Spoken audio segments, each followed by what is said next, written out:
I wake up. It's the middle of the night and I couldn't move. My breathing is short and getting shorter and my heart is racing. And then I saw them. Many people experience this sort of event, but never really questioned it. Most of it just go on about their day. Everyone is oblivious to the fact that they are so close to death than they think. Everywhere, no matter where you go, there is death lurking.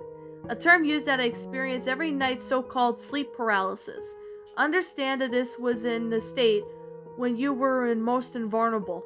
Sleep paralysis is when someone wakes up and cannot move, usually triggered by a nightmare. Some people even get it at the best of their dreams. During sleep paralysis, you see these dark figures approach you. Hard to see, and they seem to be walking towards you in such a way you know that you're in danger. So your heart beats faster and faster, but something forces you to get out of that paralyzed state and prepare. Fight or flight is triggered, and you're shaken beyond belief. But why can't you see them during the day? I'll tell you why. It is the filter. When someone sleeps, there are some things that happen. Cycles of sleep, more specifically, the REM state. It stands for rapid eye movement. During this phase, when your eyes are moving like crazy, it wears off the filter. The filter is the only way on your eyes and nowhere else. And if you're disturbed by any of this state, say from a nightmare, the filter needs some time to get back on your eyes. Heaven forbid that they don't return, or if they do, you'll die in the most horrific and tragic of a helpless and fear. And if some weird cases of that filter, it is not in your eyes at all during the day, you will see that no one should ever witness, ever. What you will see theoretically are ghosts and creatures, deceased people and other beings, some who take on colors outside of a visible spectrum, but only during the broad daylight will this occur. There can see everything that people with filters can't. The creatures and everything could be there as well as you. When they see you, they will do anything in their power to torture you in many way impossible. I myself cannot even imagine the pain that would have emitted. Keep in mind that they are to share the same dimension as us, just separated by filters. I've had a friend who came over one day and early in the morning, and his name was Sam. He seemed to be paranoid and very shocked. He then was shocked and terrified, and he's the kind of friend who jokes about almost everything, but I could tell that he was in unique fear, and with the scratchy sound of his voice, he told me about these things that strangled him in his bed and clawed at his legs with nails described to be sharp knives as long as pencils. He previously had a nightmare about how he was running away from these dark hooded figures because he broken the law apparently. All seemed fine until they actually caught him, which is actually when he woke up. He said he was still dreaming, but the fact that the filter was not present during this, he could not see the reality. Instead, he saw this dream happening from real time. And the creatures, if he could see the creatures, they could see him. The filter did not come back as fast as it usually should, and so that he was tortured for as long as it took, until the filters came back. He showed me his legs and I saw nothing. He told me that he was bleeding and his legs still hurt. His filters must have been damaged. I took him to the hospital where they had him under watch for weird vital signs. "Get away from me!" The scream emitted was so blood-curdling, it could be heard throughout the hospital. I ran up to his room to guide him to one of the nurses. He is holding his throat, choking himself from what it seems. He's gasping for air, and the nurses release his hands off of his throat to tie him down. "Why were you choking yourself?" I hesitantly said. "I wasn't. It was them. They were choking me. I swear to God." He stopped and then looked at the ceiling. Then he looked around, and then he looked at me. I was very uncomfortable with the way and the look he was giving me. He locks away from me and then looked at the wall being scratched. After I stared at it for a while, a message forms: "God has abandoned you." Sam starts to go berserk, screaming at the top of his lungs, which the nurses and doctors rushed in to hold him down and inject him with antipsychotic medicine. He dies as the line goes flat. The doctors step away and walked out slowly. I lost my very close friend that day. People don't question much about sleep paralysis and the things around them, but little do most of them know they were too close to dying. Pray to God that you'll never lose your filter. And that, my little pretties, was The Filter, a sleep paralysis creepypasta written by DreamBear15. My final thoughts on this story? Well, this is actually a pretty good creepypasta on the fact that it's about this, I guess you could say it's about, well, you could definitely guess when I say this. It's about sleep paralysis. And I mean, this is actually a pretty well story. It's a really good and well made creepypasta for what it is. It does have a great opportunity to explain about, what's actually going on, in a sense.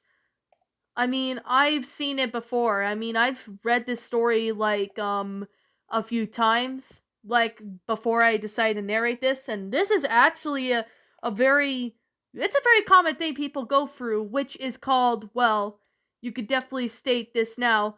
It's a very common thing, which you could definitely say it is called sleep paralysis. I mean, I'm sure everybody has experience with that. I've experienced with it, I think, before too. I mean, it's something.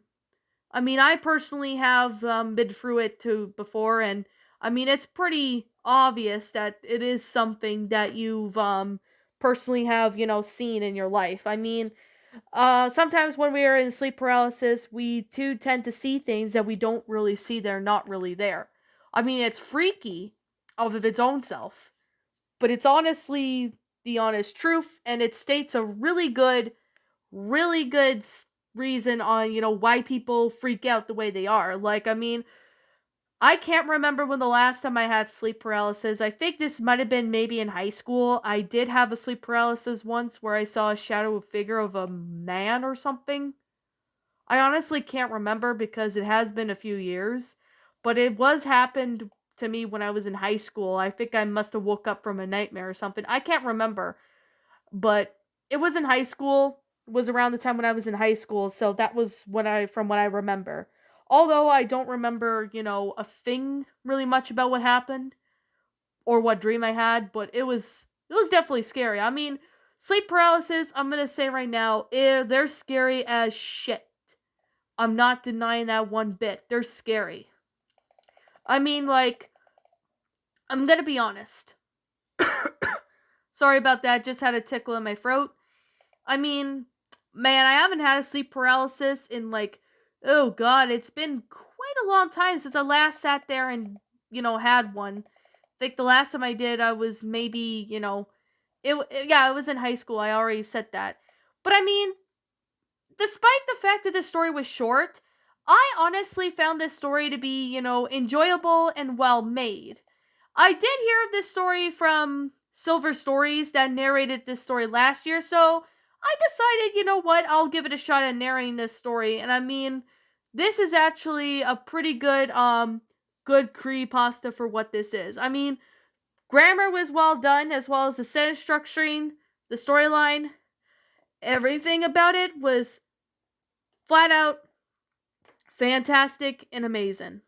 I'm not denying that one bit. It was amazing, well made, and it's definitely worth to read.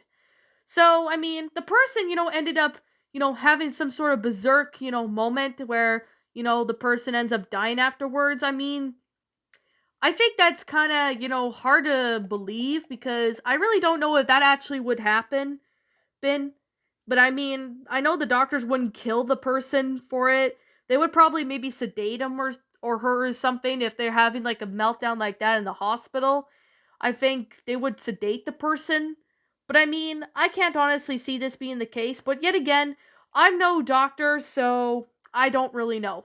Maybe if you guys are doctors, or if you guys do know from experience about it, or know what you read up, please let me know in the comments below because, I would like to hear what you guys think. Anyways, this story was pretty good. I mean, it was a great creepypasta. It's well made. Definitely recommend you check it out. And I mean, it's on the regular creepypasta wiki. So like if you've seen it, I recommend you guys check it out. It's pretty good. You will not be disappointed. And I find this story to be, it's a good one. I mean, it talks about sleep paralysis, and I think that, everyone should take this story as a life lesson on when you have sleep paralysis. Think about this story. I mean, yeah, I know sleep paralysis can be traumatizing too. I'm not denying that one bit. I know sleep paralysis can be traumatizing for some people as well. So I just thought, I make a mention of that. So, anyways, that being the case, that being said, let me state this right now. Like I'm gonna say, this is just simply my own personal opinion. You happen to disagree with me, that's fine too. We're all entitled to our own opinions regards to these creepypastas, and this is simply my own personal thoughts. My final rating of this story would have to be a 10 out of 10. I could definitely say it's a pretty good creepypasta based on what everybody goes through.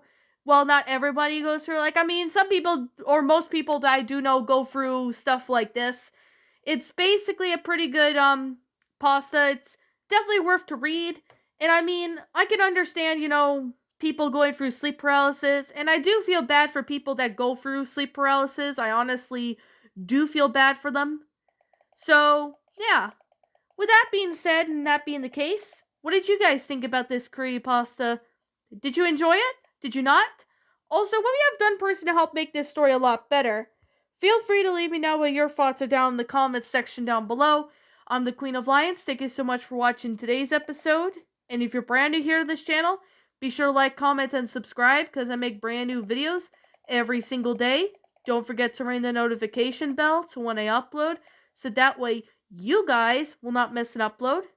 And as always, please roll the outro because I'm out.